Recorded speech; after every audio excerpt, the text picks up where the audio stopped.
Hey everybody, how you doing? Well, it's over.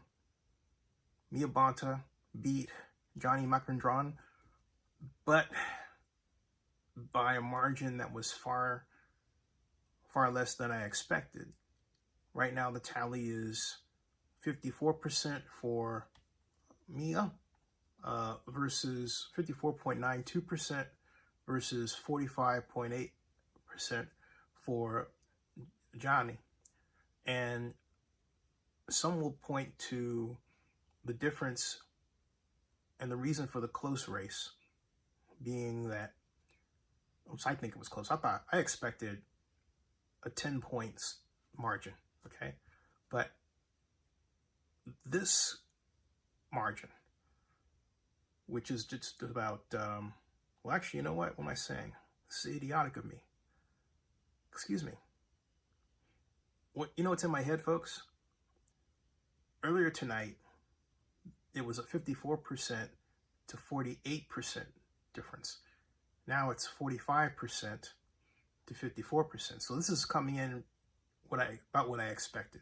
This is what I expected. But even with this, for a political newcomer, unknown, to perform this well, to force a runoff against a person who can turn around and say, hey, my last name is Bonta, and you know who that is, the Attorney General, right? That's a big difference. For her to walk into this race and do that well says one thing. She needs to hone and refine her political craft. Now, I'm talking about Janani Machandran. I thought when I interviewed her for what turned out to be the only long-form interview done with her in the race, I was floored. I was completely impressed with her. The only thing I didn't like, it's not so much about her, but it's about a campaign style that she chose to adopt. And what she decided to do was go for the character assassination. Oh, Mia is bad because she allegedly did X, or Mia is bad because she allegedly did Y. And that doesn't work all the time. It has to be a perfect combination of circumstance, economics, and candidate for that to work. Most of the time, just coming up with stuff like that doesn't work. And it didn't work in this case, because what happens is that even if you find out something about something about the person that is negative, what happens is that the people who are for the candidate you're attacking become just that much hardened. And that's exactly what happened in the case of Mia Bonta's supporters. And not only that, Mia Bonta's supporters are heavy hitters. I'm making some adjustments to this video as I talk. And so I don't know who guided Johnny down that path, but it was a mistake. And if she had to run it all over again and ask me what she should have done, I would say, don't tell people what you're going to do once you get to the assembly, what kind of bills you're going to pass based on your conversations with them. Show that you have listened to them. Show that you're paying attention. Show that you understand what they're saying. Because ultimately you have to serve the people and not a small constituency of people, of faux journalists and bloggers like myself, right? Or gotcha people who love the gotcha aspect of politics, where they feel like they've found out the latest bad thing about the other person. That's old hat. When you can prove that you understand government, when you can prove and show that you know how to turn the levers of government to get things done on behalf of your constituents, then you're more likely to get elected. And running a campaign is a good training ground for what you're going to do when you get into office. In other words, if you can get supporters and have them back you and put out window signs, lawn signs, make phone banking calls, and so on, that carries over in your ability to pass legislation, to get support for legislation, to your persuasiveness. Because if you can persuade them, the people that you want to put you into the office, then it's a pretty good chance you're going to be able to persuade your legislative colleagues regarding a policy idea that you want advanced. And it's a pretty good barometer of your ability to build a coalition to get something done.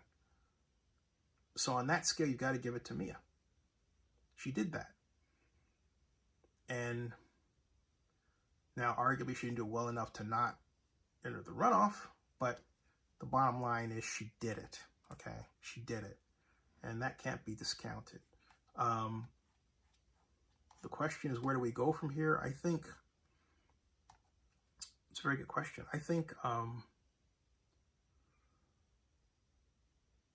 still think the Democratic Party, my party, is in trouble because we don't have our media act together like unlike our Republican colleagues. And when we obtain office, we don't do a good job of delivering government to people. And we really got to work on that. I think we really do. Now, I think Mia will be an outstanding representative for District 2. I'm going to go to Twitter and see what some of the comments were made about her. I don't know. This. Let me tell you how little interest, frankly, there was in this election. Okay. Let me tell you how little interest there was in this election. This is the turnout, folks. Check this out. The turnout in the election results, registration and turnout, when you go to it, get this. Election day reporting turnout, 695 people. That's it.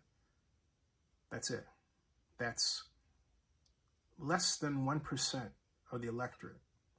Vote by mail, 46,468, 16.5%. Total ballots cast, 47,163, and that's 16.39%. So, but of the election day reporting turnout, we had 2/10 or 24/100ths of 1%. We had 24/100ths of 1% actually go out to go out. Now, that's a big result of the pandemic, which is still active, and the Delta variant, which is rampant. So that plays a gigantic factor. On that, we have vote by mail turnout that's healthy, 16.15%. I would have preferred 40%. I don't think the election result would be different, given we're talking about a runoff and the candidates, but you just like to see that to know that the electorate's politically active, okay? That's what you like to see. So, as far as the comments on Twitter, not many. I mean, again, it wasn't an election that engendered a lot of excitement, except among a handful of people, and this shows it. Think about it. The assembly district that Mia will be over is, in terms of population, several million. but, well, just about 1 million, excuse me. But only 46,000 bothered to mail in a ballot, right? I'm looking at the tweets here when I search for Mia Bonta, and there were only, there are 2. 3 minutes ago, UV is vaccinated. Congratulations on your new job. That's to Mia Bonta. And then this live stream you're watching. Thank you for watching. Okay. And as I scroll down, there's one 16 minutes ago. There's one from 18 minutes ago from Rudy Espinoza Murray. Congratulations, you are changing the face of democracy. She is. And let's see here, looking at some photographs from her election event, which Zenny 62 Media was invited to attend. And I would have loved to have attended that. And Rob Bonta, our great Attorney General, is there as well. So I'm really happy for her. Very happy for her. So then from there, Joe Garofoli of the Chronicle wrote that she was leading, and I'm reporting that she won. You would say, hey, Zinni, why weren't you there? Well, I'm here in Fayette County, Georgia, seeing after my mom, who's 86, who's in great health. Thank you very much. We're on 5 acres of land, and I don't want her to be by herself. So, this is going to, let me see what, if anyone has said anything about, let's see here. There's some interesting tweet from 40 minutes ago. It said, Johnny for California apparently did not know where to send people to vote, which probably won't be a deal breaker, but speaks to inexperienced field strategy and management. And that points to,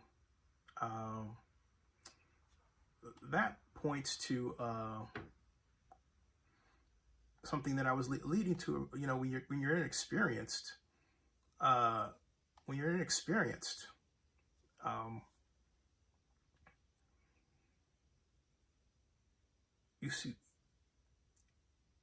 you go for the character assassination. And then you have problems like the one where reportedly, not knowing where to send people to vote. Not having caravans, there's a lot she didn't do. But I will tell you this. She is a powerfully dynamic individual. And she will emerge on the political scene again. And if she doesn't, I think it will be a tragedy for us all. You know, to have that kind of talented person out there who only ran for office once and didn't win. She's got to try again. This is her first time out. All right.